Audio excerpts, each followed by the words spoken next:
Welcome students.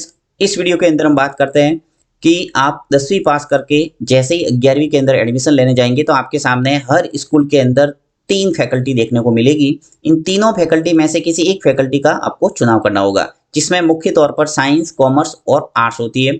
सबसे पहले बात करेंगे कि साइंस फैकल्टी का आपने अगर चुनाव किया है तो साइंस फैकल्टी के अंदर कौन कौन से क्षेत्र होते हैं।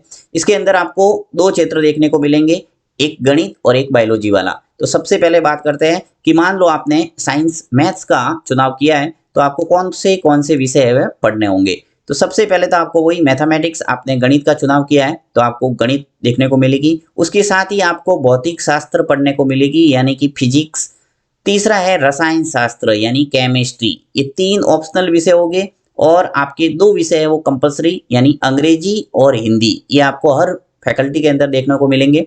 तो आपको टोटल 5 विषयों का अध्ययन करना होगा, राइट। उसके बाद में यदि आपने बायो का चुनाव किया है यानी आपका क्षेत्र है वो मेडिकल है तो आप मेडिकल फील्ड के अंदर बायोलॉजी पढ़ेंगे यानी कि आपको फिजिक्स यहाँ पर भी पढ़नी पड़ेगी, भौतिक शास्त्र।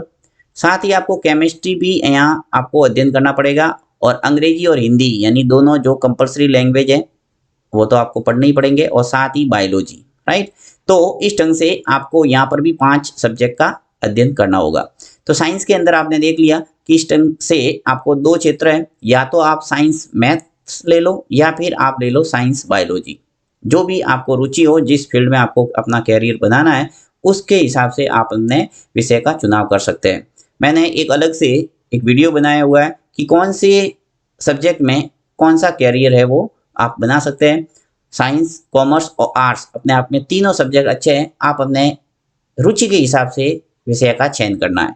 नेक्स्ट जो फैकल्टी है वो है आर्ट्स। आर्ट्स के अंदर कई सारे सब्जेक्ट आपको देखने को मिलेंगे। 3 आपको ऑप्शनल सब्जेक्ट लेने होंगे और 2 जो कंपलसरी विषय है लैंग्वेज वाले वो आपको लेने ही है हर फैकल्टी के अंदर। तो आर्ट्स के अंदर अगर बात करें विषय की तो एक होती है नागरिक शास्त्र, एक होता है इतिहास जिसे इंग्लिश में हिस्ट्री कहते हैं, नागरिक शास्त्र को इंग्लिश में बोलेंगे सिविक्स। इसी प्रकार एक होती है समाज शास्त्र जिसे हम सोशियोलॉजी कहते हैं, एक होता है भूगोल, ज्योग्राफी, अंग्रेजी लिटरेचर और अंग्रेजी कंपलसरी 2 होते हैं। अगर आपको ऑप्शनल के रूप में अंग्रेजी पढ़ना है तो अंग्रेजी लिटरेचर आप ले सकते हैं। साथ ही राजनीति विज्ञान यानी पॉलिटिकल साइंस, संस्कृत, मनोविज्ञान, साइकोलॉजी, अंग्रेजी यानी वही कंपलसरी और हिंदी कंपलसरी।